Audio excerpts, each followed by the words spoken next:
So Donald Trump very clearly and repeatedly told the various wonderful Justice Democrats to leave America if they don't like America. He doubled down on it. He tripled down on it. He said it in no uncertain terms, and he means it. Well, Vice News here did a great job of, going back to the old video here, and I want everybody to take a look at some of the things Trump himself has said. If you're not happy in the U.S., if you're complaining all the time, very simply, you can leave. You can leave right now. This country is the laughingstock of the world. We're not a brilliant country anymore. We're a foolish country. We're a dumb country. Douglas MacArthur, George Patton, spinning in their graves when they see the stupidity of our country. We're like the stupid country, so many different ways. How stupid are the people of Iowa? How stupid are the people of the country? The weak and very stupid country. Very, very stupid laws that we have. I love the Chinese people, but they laugh themselves. They can't believe how stupid the American leadership is. Mexico laughs at us. They can't believe how stupid we are. We're laughed at all over the world. We're the laughing stock of the world. We're not a respected country anymore. We don't win. Our country doesn't win. We're not great now. Look, the country is going to hell in a handbasket. We have a country that's going to hell. In the meantime, our country's going to hell. Our country's going to hell. Our country's going to hell. Our country is going to hell. Our country is going to hell. Our country is going to hell. Our military's going to hell. Our infrastructure's going to hell. Our country's going to hell. And then you wonder why we're going to hell. That's why we're going to hell. It's one of the many reasons our country's going to hell. Ding, ding, ding, ding. Our country is going to hell. Our country's going to hell. And Frank doesn't like the word hell, but we're going to hell. Nothing works in our country. Nothing works. Our country doesn't work. Our infrastructure is terrible. Our roads, our bridges, our tunnels, our schools, our hospitals. We're becoming like a third world country. We're becoming a third world country. Our country is becoming a third world country. We've become like a third world country. We are like, in many cases, a third world country. It's an embarrassment. This is like a third world country, folks. Honestly, it's like we're a third world country. I mean, our country's like a third world country. It's like we're in a third world country. We are like a third world country. We're like a third world country. We're like a third world country. We're like a third world country. We're like a third world country. We're like a third world country. We're like a third world country. We're like a third world country. We're like a third world country. We're like a third world country. It's third world. We're like in a third world country right now. We are literally like a third world country. We've become a third world country. We have become a third world country, folks. We're now a third world country. Okay. Our airports are worse than third world. We're dying. This country is dying. Sadly, the American dream is dead. If you're not happy, you can leave.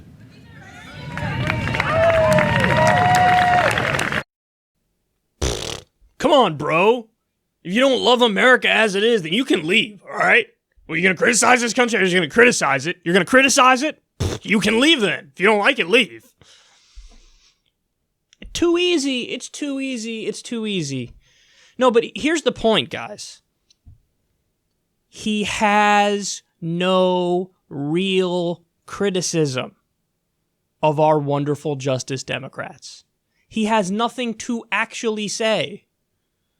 So what do? They come up with insane conspiracy theories like, I bet Ilhan Omar loves Al-Qaeda and married her brother. Am I right? No, just because you read it on a fucking Facebook meme doesn't mean it's true. Dude, they have nothing. They have nothing because these are people who are actually fighting for the American people, including Trump voters. It's a point I made just the other day. Ilhan Omar, her top issue appears to be ending the wars. And she's really standing up on that front. Now, Donald Trump, when he campaigned, half the time, he spoke about how we need to end the wars. Well, Ilhan Omar comes along and does exactly that. But Trump and the Trump voters hate her. I wonder why that is. Donald Trump said repeatedly, the forgotten man and woman will never be forgotten again. I'm going to stand up and fight for you. What was Alexandria Ocasio-Cortez's first bill? It tried to cap the interest rates that big financial institutions can charge you at 12%.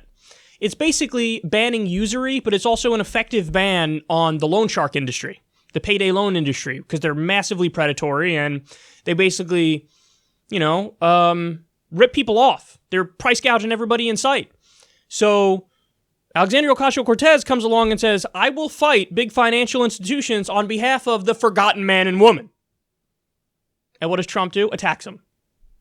So that's the trick. That's the point, guys. When you have nothing substantive to say, when you have nothing policy related to say, when you can't actually disagree or go at what your opponent's real beliefs are, you straw man, you smear, you make ridiculous arguments like, if you don't love America, you can get out.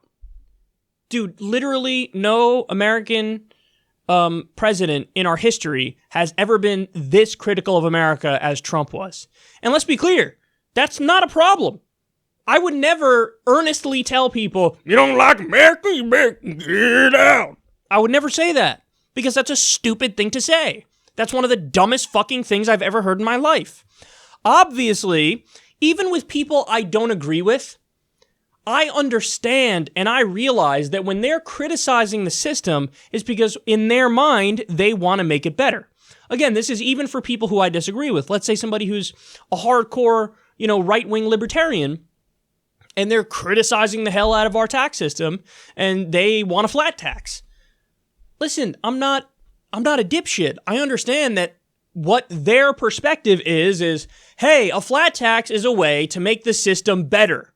Like, that's their belief. Now, I don't agree with them that a flat tax would actually make the system better, but I get that that's what they believe, and I'm not going to act like, since you criticize American, you don't even like America, man. I would never do that. Because I'm not a silly person, and I actually have real criticisms to make. I actually have substantive criticisms to make. I can have an honest, good faith discussion with people, even people I disagree with, because I'm gonna be reasonable. I'm gonna be respectful. Forget respectful. Respectful is irrelevant. I'm gonna be reasonable. I don't know about the respectful thing because I will make fun of people and I will do it in a vicious way. However, it will always be substantive. There will always be some substance at the core of what I'm talking about. Whereas Trump, nothing to say that's substantive against Alexandria Ocasio-Cortez, Ilhan Omar, Rashida Tlaib, and the rest of them. So this is just so you know, buckle up, man, because these are the criticisms coming in the future. It's all going to be it will all insult your intelligence. I'm telling you right now, it will all insult your intelligence because they have nothing to say. Notice, the criticisms against Hillary Clinton, as a general rule, were a little less out there. Crooked Hillary. Well, yeah, you can call her Crooked Hillary, and it lands because it's kind of true, Yeah, go ahead. Try to call, whatever, Alexandria Ocasio-Cortez Crooked Alexandria. It's not going to work. She doesn't take corporate PAC money. She raises through small dollar donations. So that doesn't land. So he gets more and more desperate and attacks more and more viciously. And the vicious attacks are so over the top and so silly that it's not going to work. This is not working. If you don't like America, you can get out. And then listen, do not tell me this doesn't have at least something to do with their backgrounds, their ethnicity. Like, don't tell me, because I know that that's the case. Because, again, I disagree with these guys more than anybody. But when I criticize them, I've never once in my life heard, go back to your country. Because I'm a white dude. in the minds of these kinds of characters, okay, I don't agree with them, but they're American enough. But for somebody like Ilhan Omar, somebody like Alexandria Ocasio-Cortez, brown woman, the idea is, that's not American enough to me. So go back to where you came from. Go back to where you came. Fix those countries. Do that. Dude, they're American. They're fully American. And they criticize it because they want to make it better. In other words, they do exactly what you would always do when you were on the campaign trail.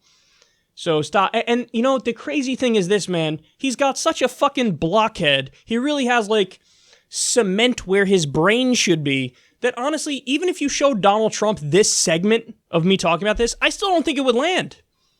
I don't think it would land, which is amazing. Because it's almost like He's walled off the part of his mind that allows him to admit he made a really terrible point. Like, he doesn't allow himself to entertain the idea that what he just said is a massive contradiction, or it's incredibly hypocritical, or it's just flat wrong.